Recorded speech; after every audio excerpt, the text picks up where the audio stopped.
Today, we are talking about performance anxiety. So I'm referring to performance anxiety of all kinds. This could be at work, for a speech, in bed even. The definition that I'm using for today is extreme nervousness experienced before or during participation in an activity taking place in front of an audience of some kind. So before I get into all of it, I'm going to give you just a very brief story so that I can connect the things that I talk about and kind of why it happens to that story so it makes more sense. So I played baseball in college. And normally I was a starter. However, in a particular game, I came in as a reliever. We're playing a team in our conference, racing for a better seed in the playoffs, et cetera, et cetera. There's a man on first base, 2 outs. I come in to close the game down. What happens? Walk 2 guys in a row, get a ground ball right back to me. All I have to do is make a throw to first base, and we're golden. What happens? All these thoughts in my head are racing. I can't think clearly. I sail it. We lose the game. That was a sense of performance anxiety. I felt nervous the entire time I was on the mound because what our brain does is it uses past experiences in order to tell us how we should feel about a certain scenario or situation. What my brain was doing in this case was using past scenarios of me failing in that situation in order to tell myself how I should feel in this particular moment. Those were the stories that I was attaching to. Were there plenty of other situations where I came in clutch? Yes, but I had consistently focused more on the negative than the positive. Therefore, that was the default story that my brain decided to pick up. Now, I felt the emotions immediately from that, because what our brain does is it tries to predict and connect all those dots and tell us, okay, this is how we should feel, this is how we should approach the situation. It doesn't care if it's favorable or not, because the brain just wants to save energy. And it saves energy by using those concepts that we have already came up with in our head, because in order to create a new concept and learn new things, learning itself is very, very expensive for the brain. It's very expensive for the brain as far as an energy consumption perspective. So I got nervous because I was, quote, under pressure and I didn't perform. What happens is it starts as a physical sensation.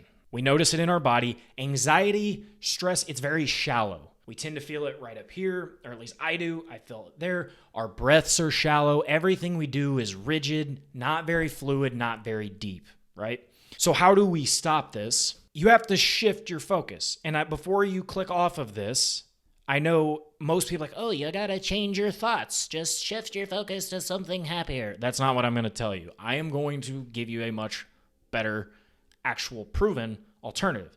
Now, since anxiety and performance anxiety starts physically, so scientifically, you feel the sensation, like blood pressure raises and everything before the thought actually comes out as to what's going to happen. So in order to combat something that is physical initially, you have to do something physical. And that is where breathing comes into play. Yes, I'm another person that's going to tell you to take deep breaths. 4 seconds in, 4 second hold, 4 seconds out, 4 second hold, and repeat that over and over. Now, here's what this does. Since your brain gives the thoughts based on what your body is physically feeling, by deep breathing, you are doing the opposite of what anxiety or excitement is. You are down-regulating everything. What happens is you then give your body and your mind the space to be able to see other potential alternatives. Now, if you find it hard to get into that deep breathing, here's what else you should do.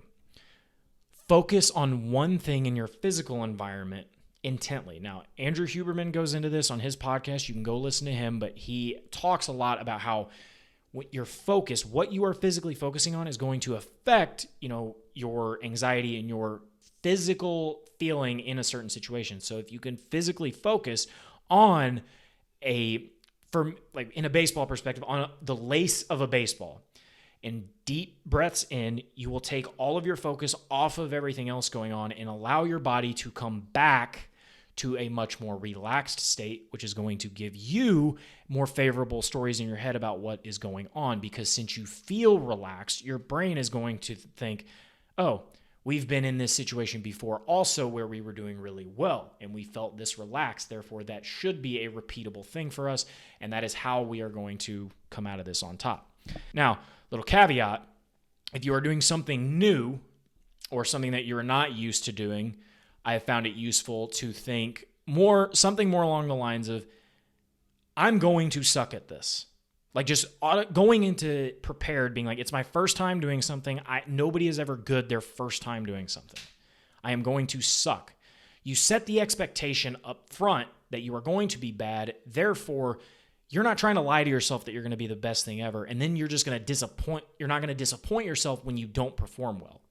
Whereas it's kind of like what people talk about in sales, where you want to under-promise and then over-deliver. This is the same way your brain's going to work. You want to under-promise what you're going to do to help, like what's going to happen with yourself in order to over-deliver on the result that you actually get. Because then what'll happen is if you know that you're going to suck, you'll come out and be like, I was actually a little bit better than what I thought I was going to be about this. And I think that is a very, very, very helpful way of understanding performance anxiety and realizing that if you can change your physical sensation first, that is then what leads to the mental shift and what is actually going to help you get results and get through these high pressure situations.